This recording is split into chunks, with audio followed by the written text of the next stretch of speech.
चलो ध्यान देते हैं तो बच्चों, न्यू चैप्टर है हम लोग का कोऑर्डिनेशन कंपाउंड्स। इसमें सबसे पहला बच्चों हमने क्वेश्चन किया हाउ डू एटम्स कंबाइन। तो इसमें सबसे पहला पार्ट आएगा बच्चों आपका आयनिक बॉन्ड, ध्यान देना।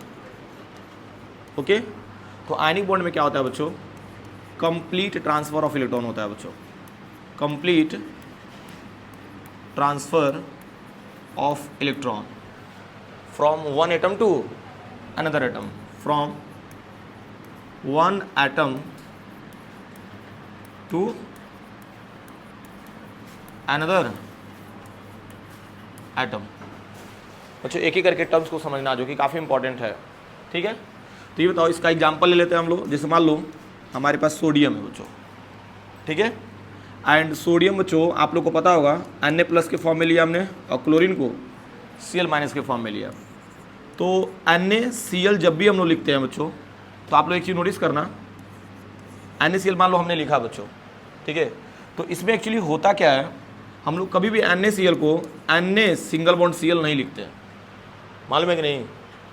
अरे सोडियम क्लोराइड जब भी लिखते तो इस तरीके से थोड़ी लिखते हैं हम लोग, ठीक है, क्योंकि जानते हो बच्चों इसके बीच में कोई बॉन्ड नहीं होता है। इसमें क्या होता है, इलेक्ट्रोस्टैटिक फोर्स होता है बच्चों। क्या होता है, इलेक्ट्रोस्टैटिक फोर्स होता है बच्चों, ध्यान देना। मैं लिख दे रहा हूँ यहाँ पे नीचे, इलेक्ट्रोस्टैटिक, आ जाओ, स्टैटिक फोर्स। तबीयत सही है अभी तुम्हारा, चलो तो समझे ना बच्चों। तो एक्चुअली होता क्या है, सोडियम एंड क्लोरीन की अगर हम बात करेंगे तो यहाँ पे क्या होता है बच्चों, यहाँ पे कंप्लीट ट्रांसफर होता है। देखो ना, जैसे Na+ है ना, तो Na+ बच्चों, Na+ क्यों आया है, क्योंकि इसने अपना इलेक्ट्रॉन किसको ट्रांसफर कर दिया, क्लोरीन को। इस बात को समझना बच्चों। तो इसमें ये जो मैंने डॉट लाइन दिखाया बच्चों, इसका मतलब होता है इलेक्ट्रोस्टैटिक्स फोर्स, इसमें कोई बॉन्ड नहीं होता है। ये टर्म्स क्लियर हुआ। चलो ये तो बात रही बच्चों आयनिक बॉन्ड की। इसके बाद से नेक्स्ट बात कर लेते हैं हम लोग कोवैलेंट बॉन्ड। खूब ध्यान से मेरी बातों को समझना बच्चों, ठीक है। तो कोवैलेंट बॉन्ड की बात करेंगे हम लोग। इसमें क्या होता है, mutual sharing of electron between two atom. Okay बच्चों, इसमें क्या होता है, mutual sharing of electron between two atoms. कोई भी एग्जांपल ले लो बच्चों जनरली, जैसे मतलब H2 ले लेते हैं हम लोग। ओके, अगर ये दूसरे से कंबाइंड होता है बच्चों, तो एक ही इलेक्ट्रॉन क्या करता है बच्चों, शेयर करके ही तो होता है, और ये अपना डुप्लेट कंप्लीट कर लेता है। भाई ऐसे और भी एग्जांपल्स ले सकते हो, जैसे मान लो हम लोग CH4 लेते हैं, CH4, तो कार्बन की वैलेंसी 4 होती है बच्चों, यानी कि इसके बैलेंस सेल में कितने इलेक्ट्रॉन होंगे, 4। और यहाँ पे हाइड्रोजन रख लो बच्चों, ध्यान देना। मैं ऐसा क्यों बता रहा हूँ बच्चों, इसके पीछे का रीजन है, ठीक है ना, अभी क्लियर हो जाएगा। यहाँ पे 2 इलेक्ट्रॉन्स बच्चों ये अटेन करेगा, डुप्लेट कंप्लीट हो गया। एंड कार्बन बच्चों एक इलेक्ट्रॉन लेकर के बच्चों क्या कर लेगा, ऑक्टेट कंप्लीट कर लेगा। This is the covalent bond, ठीक है बच्चों। इसके बाद से हम लोग का नेक्स्ट टर्म रहेगा, ध्यान से समझना, कोऑर्डिनेट बॉन्ड, जिसके बारे में बच्चों हमें डिस्कस करना है इस चैप्टर में। ओके, तो ये तो समझ में आ गया बच्चों। अगर हम बात करेंगे कोवैलेंट बॉन्ड की, तो कोवैलेंट बॉन्ड जैसे मान लो कार्बन एंड हाइड्रोजन के बीच में बच्चों ऐसे करके दिखाते हैं। देखो इस बॉन्ड का मतलब होता है कि इस बॉन्ड में कितने इलेक्ट्रॉन हैं, 2। एक बॉन्ड में कितने इलेक्ट्रॉन होते हैं, 2 होते हैं बच्चों। सेम एज इट एज बच्चों, अब हम लोग बात करेंगे कोऑर्डिनेट बॉन्ड की। कोऑर्डिनेट बॉन्ड, देखो ना, जो हमारा चैप्टर का नेम है बच्चों कोऑर्डिनेशन कंपाउंड्स, कहीं ना कहीं बच्चों इससे मिलता जुलता है कि नहीं। तो आप इसी में डेफिनेशन समझ लो ना, कोऑर्डिनेशन कंपाउंड्स जो भी होता है बच्चों कोऑर्डिनेट बॉन्ड से बना होता है। किससे बना होता है, कोऑर्डिनेट बॉन्ड से बना होता है बच्चों। तो इसमें क्या होता है, वन साइडेड इलेक्ट्रॉन डोनेशन होता है बच्चों, one sided electron donation to the another elements. खूब ध्यान से समझना बच्चों। कोऑर्डिनेट बॉन्ड को अगर डिफाइन करना होगा तो बहुत आसान है, अभी बेसिक ही चल रहा है। One sided electron donation to the another atoms. जैसे एक मान लो एग्जांपल लेता हूं मैं, ठीक है, एटम से हमारा ध्यान देना क्या बच्चों, ऑक्सीडेशन नंबर। क्या बच्चों, ऑक्सीडेशन नंबर। ये बताओ ऑक्सीडेशन नंबर हालांकि सभी लोग जानते होंगे, ठीक है बच्चों। चलो ठीक है, थोड़ा सा देखते हैं बच्चों, आपकी मेमोरी चेक करते हैं हम लोग कि ऑक्सीडेशन नंबर कैसे फाइंड करते हैं हम लोग। ठीक है, ध्यान से समझना बच्चों। ये बताओ ऑल नेचुरल, पहली बात ऑक्सीडेशन नंबर होता क्या, कोई बताएगा? Charge on elements, charge on elements. ये बताओ चार्ज जीरो भी तो हो सकता है, चार्ज ऑन एलिमेंट, सिंपल में बोलो। ये तो 11th क्लास में कितना हुआ बना के रखे थे कि ऑक्सीडेशन नंबर होता क्या है। ठीक है, लेकिन ऑक्सीडेशन नंबर का मतलब सिंपली आप लोग क्या ऐड कर देना, चार्ज ऑन एनी एलिमेंट्स। नहीं हो जाएगा बच्चों, ध्यान देना, इंपॉर्टेंट है बच्चों। तो all natural occurring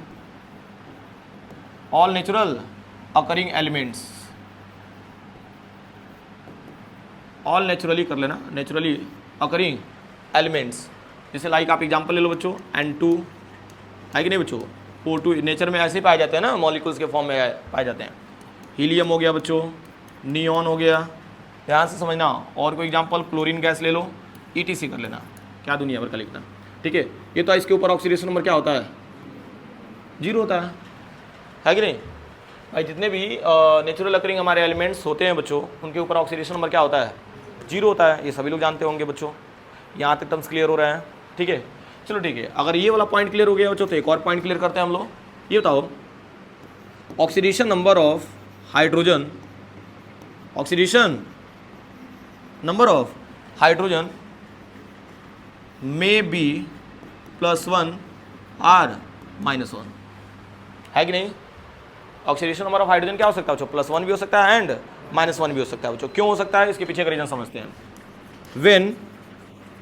when hydrogen attached with metal, खूब ध्यान से समझना बच्चों, when hydrogen attached with metal, तब क्या शो करेगा, बहुत अच्छे। देन तब क्या होगा बच्चों, हाइड्रोजन का ऑक्सीडेशन नंबर क्या मिलेगा, -1। कैसे, एग्जाम्पल ले लो, मान लो सोडियम हाइड्राइड, इसका नेम क्या होगा, सोडियम हाइड्राइड।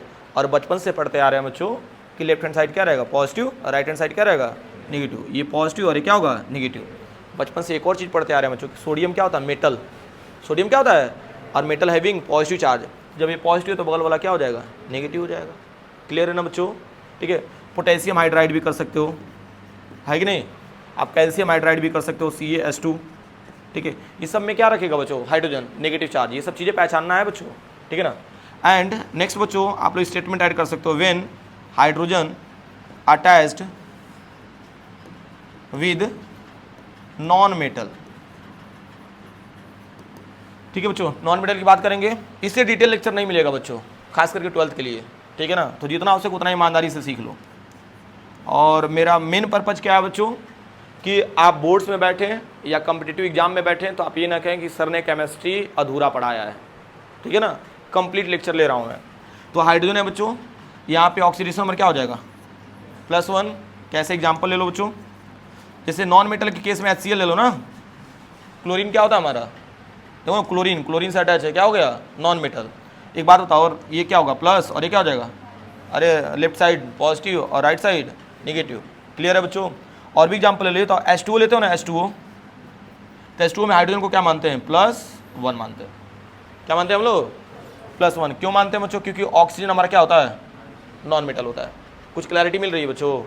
तो ये हमारा टर्म्स रहा बच्चों हाइड्रोजन के केस में, ठीक है। चलिए थोड़ा सा और भी बच्चों बातें कर लेते हैं हम लोग, ठीक है। Oxidation number of oxygen, oxidation number of oxygen क्या हो सकता है बच्चों, +2, +1, 0, -1, -2। कितना आसान कर दिया, मतलब ये पांचों हो सकता है बच्चों ऑक्सीजन का, लेकिन अलग अलग कंडीशन है। देखो कैसे, मान लो ऑक्सीजन अगर O2 के फॉर्म में रहेगा तो क्या मिलेगा, 0 ही मिलेगा। मॉलिक्यूल्स के फॉर्म में रहेगा तो, पहले इसी से स्टार्ट कर लिया बच्चों हमने, मॉलिक्यूल्स है ना, तो 0 हो जाएगा। बट सर +2, +1, -1, -2 कैसे आएगा? मोस्टली अगर देखा जाए बच्चों ना, तो ऑक्सीजन का जो ऑक्सीडेशन नंबर होता है वो क्या होता है, क्या होता है, -2 होता है। मोस्टली केस में ऑक्सीजन का ऑक्सीडेशन नंबर क्या होता है बच्चों, -2 होता है बच्चों। बहुत रेयर होता है इसमें +1, +2, हाँ -1 आता है। जैसे एग्जाम्पल लेते हैं बच्चों, जैसे मान लो हमने एग्जाम्पल ले लिया, पहले OF2 कर लेना, एग्जाम्पल क्या लिया बच्चों, OF2, ध्यान देना OF2। अच्छा अब इसमें निकालो ऑक्सीजन का, ऑक्सीजन के लिए क्या मानेंगे X। ये तो फ्लोरीन पे कितना चार्ज होता है, -1 होता है बच्चों, और बराबर का सिंबल लगा देते हैं बच्चों। और फ्लोरीन पे -1 होता है बच्चों, और 2 फ्लोरीन है, 2 से मल्टीप्लाई कर दिया और इक्वल्स टू क्या बना लेना बच्चों 0। तो x इक्वल्स टू क्या मिल जाएगा आपको +2। पहला बच्चों प्रूफ कर दिया, क्लियर। चलिए ठीक है, और भी आसान करते हैं बच्चों। O2F2 भी बच्चों मॉलिक्यूल्स बनता है, ठीक है। तो इसके लिए बच्चों मान लेना आप क्या 2x एंड 2 इंटू क्या हो जाएगा -1 इक्वल्स टू क्या हो जाएगा 0। x इक्वल्स टू निकाल दो, कितना मिल जाएगा +1 को भी प्रूफ कर दिया बच्चों, ध्यान देना इंपॉर्टेंट है। चलिए बात करते हो बच्चों -1 की, तो H2O2 की बात कर लेते हैं, क्या ख्याल है। ठीक है, H2O2 के लिए यहाँ पे क्या मानोगे 2x मान लीजिए एंड प्लस ये बताओ यहाँ पे हाइड्रोजन का क्या होता है 2 इंटू क्या कर लेना प्लस, क्योंकि नॉन मेटल के साथ अटैच है, और इक्वल्स टू क्या हो जाएगा 0। x इक्वल्स टू फाइंड कर लो बच्चों, कितना मिल जाएगा, सॉरी -1 मिलेगा। क्या मिलेगा बच्चों, सॉल्व करके देख लीजिए। अरे भाई इधर जाएगा तो -2 हो जाएगा, 2 से डिवाइड करने कितना मिलेगा -1 मिल जाएगा बच्चों, ध्यान देना इंपॉर्टेंट है। फिर एक लास्ट टर्म बच्चों जो कि मैंने अभी बोला था कि मोस्ट इंपॉर्टेंट है H2O। ये बताओ बच्चों यहाँ पे ऑक्सीजन के लिए क्या मानोगे x एंड +2 इंटू क्या मिलेगा +1, ये नहीं मिलेगा बच्चों, इक्वल्स टू क्या हो जाएगा 0। x इक्वल्स टू कितना मिल जाएगा -2। क्लियर है ना बच्चों। तो ये आपका रहा बच्चों तरीका इसका निकालने के लिए, ऑक्सीजन का निकालने के लिए। चलो अगर यहाँ तक समझ में आ गया बच्चों तो इससे और आसान करते हैं हम लोग, ध्यान से समझना बच्चों। मान लो ऐसे करके आ जाते हैं क्वेश्चन, जैसे मैं एग्जांपल लेता हूँ Cr2O7 2-, अभी जस्ट पढ़े थे ना, याद करिए। क्या हो जी, अल्ताफ कुछ इशारे कर रहा है भाई, क्या हो गया, अफ्ताब। ठीक, चलो यहाँ तक क्लियर है अभी। Cr2O7 2-। अब देखो इसके लिए क्या मानोगे बच्चों, हमको क्रोमियम का निकालना है, किसका निकालना है, तो इसके लिए बच्चों मान लेंगे 2x, क्योंकि क्रोमियम 1 नहीं है, क्रोमियम कितना है 2। और ये बताओ बच्चों ऑक्सीजन मैंने मोस्टली क्या बताया -2 लेंगे बच्चों, तो प्लस बीच में लगा लेते हैं 7 और क्या हो जाएगा -2। अच्छा बताओ पूरी पावर कितना है, तो इसको इक्वल्स टू का सिंबल लगा के क्या लगा लेंगे -2। मोस्टली केस में बच्चे समझ नहीं पाते हैं, ठीक है, लेकिन चलो यहाँ तक क्लियर हो गया होगा। तो ये तो x का वैल्यू फाइंड कर लो, कितना मिलेगा +6। समझ पा रहे हो कि नहीं बच्चों, सॉल्व करके आप लोग देख लीजिएगा, आ जाएगा, इतना तो कैलकुलेशन आता ही होगा, ठीक है ना। चलो मान लो ये भी नहीं समझ में आया बच्चों, तो यहाँ पे ये चीज़ समझा देगा आपको CO3 2-, कार्बोनेट आयन। अभी जस्ट मैं इसका स्ट्रक्चर भी देखे थे। तो कार्बन का निकालना है, किसका निकालना है, तो इसके लिए क्या मान लेना बच्चों x, क्या मानना बच्चों x मान लेना एंड +3 इंटू माइनस क्या लेना बच्चों 2 और इक्वल्स टू क्या हो जाएगा -2। तो सॉल्व कर लीजिए बच्चों, x इक्वल्स टू कितना मिल गया +4, नहीं मिल जाएगा। अरे भाई 2 3 जा 6 में से 2 जाएगा, कितना मिलेगा 4 मिलेगा बच्चों। ये बताओ यहाँ पे कार्बन की वैलेंसी कितनी होती है 4 होती भी है, और ऑक्सीडेशन नंबर कितना आ गया बच्चों 4 आ गया, ठीक है ना। यानी ऑलमोस्ट अगर देखा जाए बच्चों तो हम लोग सबसे पहले बॉन्डिंग के बारे में समझ लिए, एंड उसके बाद से हमने क्या डिस्कस कर लिया बच्चों कि ऑक्सीडेशन नंबर कैसे फाइंड करते हैं। यहाँ तक किसी को कोई प्रॉब्लम है, समझ पा रहे हो ना। अब बच्चों हम लोग कैपेबल हैं कि हम लोग आसानी से बच्चों चैप्टर को स्टार्ट कर सकते हैं। समझ पा रहे हो कि नहीं मैंने क्या बोला बच्चों, यहाँ तक कोई प्रॉब्लम है, ठीक है ना। तो यहाँ तक आप लोग नोट कर लीजिए बच्चों, 5 मिनट लगेगा, फिर हम लोग चैप्टर स्टार्ट करते हैं। चलिए बच्चों इसके आगे समझते हैं तो हम लोग, ठीक है बच्चों, इसके आगे हम लोग समझेंगे टॉपिक्स। हेलो, ध्यान देना आप लोग,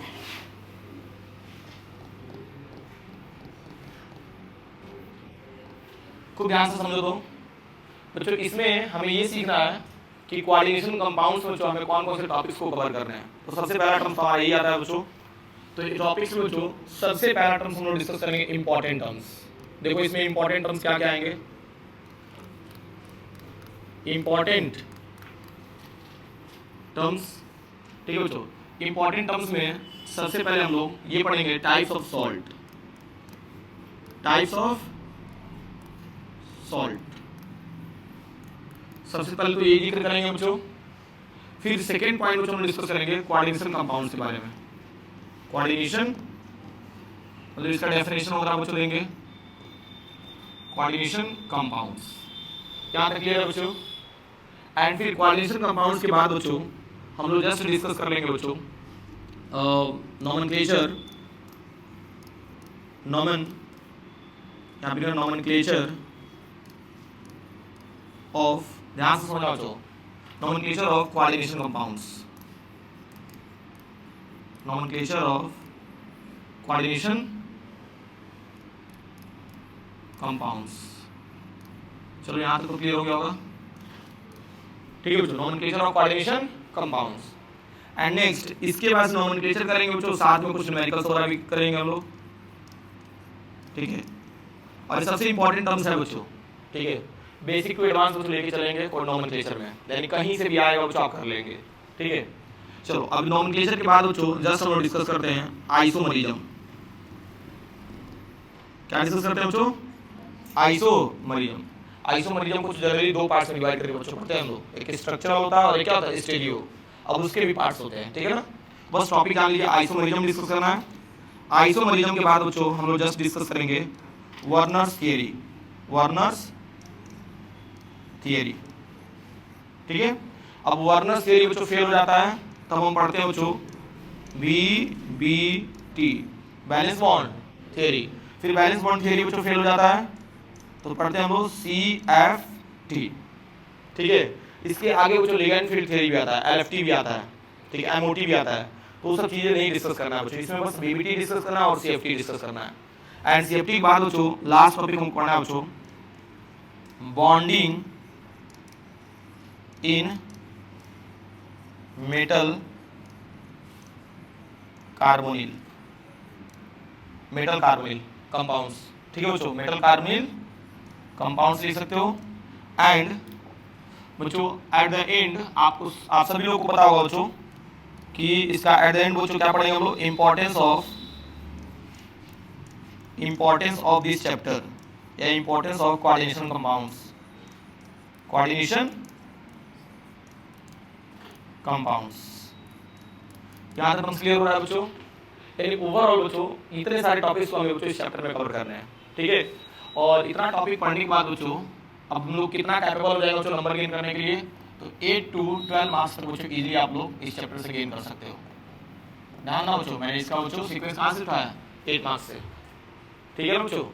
यानी मिनिमम ये अगर आएगा बच्चों तो 6 नंबर तक आता है, ठीक है। मैं एक रेशियो बना दे रहा हूँ बच्चों 6, ठीक है, नहीं तो इसके एबव भी जाता है बच्चों नंबर इसका मोस्टली, ठीक है। और सबसे इंपॉर्टेंट टॉपिक्स हमारे कौन कौन से हैं बच्चों, ये हाईलाइट कर रहा हूँ मैं। अगर नॉमेनक्लेचर पढ़ लेते हो बच्चों, कंफर्म है, मतलब आता है कंफर्म, ठीक है, 101%। अब यहाँ पे हो गया VBT और CFT, ठीक है ना, इन दोनों से रिलेटेड बच्चों हम कंफर्म है बच्चों कि आपका क्वेश्चन आता है, ध्यान देना बच्चों। यानी दो टॉपिक बच्चों इस चैप्टर में देखा जाए तो बहुत इंपॉर्टेंट है, ठीक है। अब इन दोनों टॉपिक को पढ़ने के लिए आपको पूरा चैप्टर पढ़ना पड़ता है, तब आपको क्लैरिटी मिल पाएगी बच्चों कि इन सब का मतलब है क्या, ठीक है। लेकिन आपको सबसे अधिक बच्चों क्वेश्चंस लगाने हैं तो इन तीनों पे लगाने हैं बच्चों। यहाँ तक क्लियर हो रहा है कि नहीं? टॉपिक को लिख जाओ बच्चों, ठीक है ना। और हम लोग स्टार्ट करेंगे बच्चों कोऑर्डिनेशन कंपाउंड्स के डेफिनेशन से, ठीक है ना। इसको लिख जाओ, फिर डेफिनेशन लिखवा दे रहा हूँ मैं, फिर जा सकते हो। चलो आप लिखने